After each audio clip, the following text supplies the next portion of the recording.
I should have opened it sooner." The words barely survived the tremble in Eleanor's throat, but Daniel heard them as if they had been shouted through a storm. For a second, neither of them moved. The charity center around them carried on in quiet routine, footsteps, distant voices, the hum of a kettle, yet for mother and son, the world had stopped breathing. Daniel's hands began to shake. "Mom," he whispered, as though saying it too loudly might make her disappear. Eleanor nodded, tears streaming freely now. "It's me, my love. I'm here. I'm really here." 27 years of silence collapsed in a single step as Daniel moved forward. His arms wrapped around her carefully at first, like he was afraid she might crumble, then tightly, desperately, like the frightened 16-year-old boy he had once been. Eleanor pressed her face into his shoulder and wept the kind of tears that come only when pain finally gives up trying to stay hidden. "I looked for you," she sobbed. "For years. I thought you were gone forever." Daniel closed his eyes. "I thought you didn't want me anymore." They pulled back just enough to look at each other.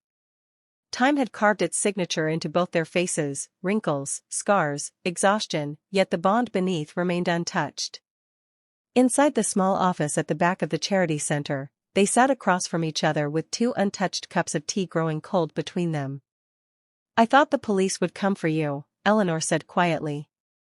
"After you left, they asked questions." Daniel nodded. "They found the boys. But by then, I was already gone. One of them went to prison. The others vanished." "You ran to protect me," she said, voice breaking. "I ran because I was afraid I'd destroy you," he replied. They sat in heavy understanding. "I waited for a reply," Daniel added softly. "When none came, I thought you had chosen to forget me." Eleanor reached across the table and held his hand. "No. I was just a foolish, frightened woman who couldn't bear the truth." Daniel insisted she stay with him in his small London flat. It was modest, clean, quiet, filled with books and potted plants he tenderly cared for. Proof of a man who had learned patience the hard way. That evening, as rain whispered against the windows, Eleanor watched her son cook dinner with slow confidence. "You've done well," she said. Daniel smiled faintly. "I learned to survive. That's different from living."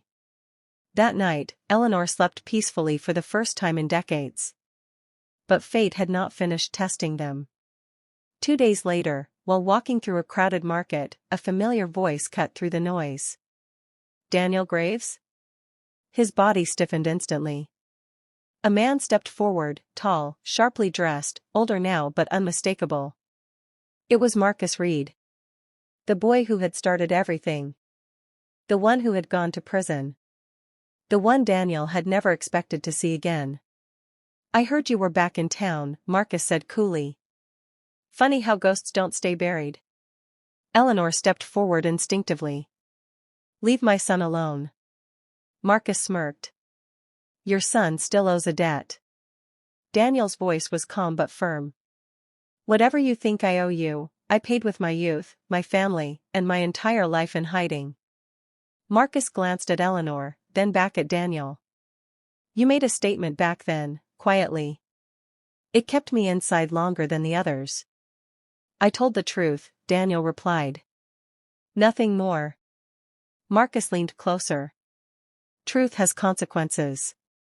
That night, Daniel's flat was broken into. Nothing was taken. The message was clear. Fear returned like an old illness. Eleanor packed her bags that same night. "Come home with me," she begged. "Back to Willow Street." Daniel hesitated. "I've spent my whole life running," he said. "If I go back now, it feels like surrender." Eleanor held his face gently. "No, sweetheart. It will be your first step toward peace." Willow Street hadn't changed much. The old brick house still stood quietly beneath the same tired oak tree. When Daniel walked through the front door again, his breath caught.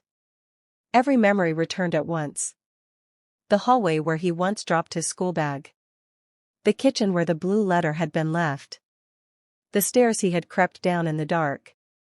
Eleanor watched him absorb it all. Weeks passed. Their bond grew slowly, naturally, like roots repairing themselves underground. They shared meals. Long walks.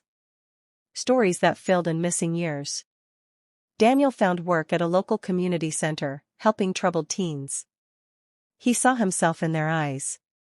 And he saved some of them, quietly.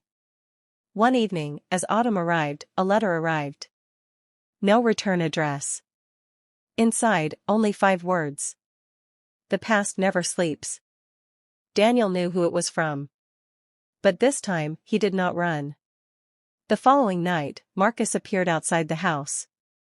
Daniel stepped onto the porch before Eleanor could follow. "I won't give you money," Daniel said. "And I won't be afraid of you anymore." Marcus laughed bitterly. "You took my life once."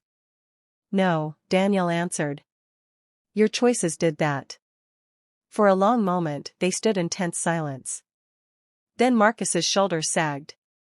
"Prison is loud at first," he muttered. "Then quiet, too quiet."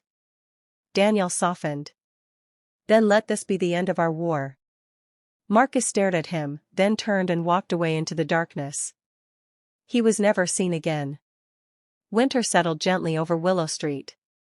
On Christmas morning, Eleanor and Daniel sat by the fire, unwrapping simple gifts, laughter echoing softly through a house that had once known only grief.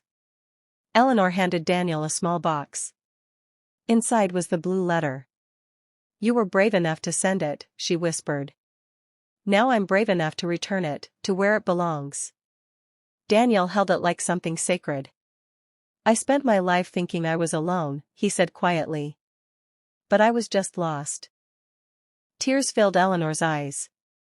And mothers always wait for their lost children. Years later, the people of Willow Street often spoke of the quiet elderly woman and her gentle son who helped everyone in need. They never knew the depth of the pain that once lived inside those walls. Only that love had finally come home. And on quiet rainy evenings, when thunder rolled softly over the rooftops, Eleanor would sit by the window with a peaceful smile. Because sometimes, even after decades of silence, the heart still remembers the way back.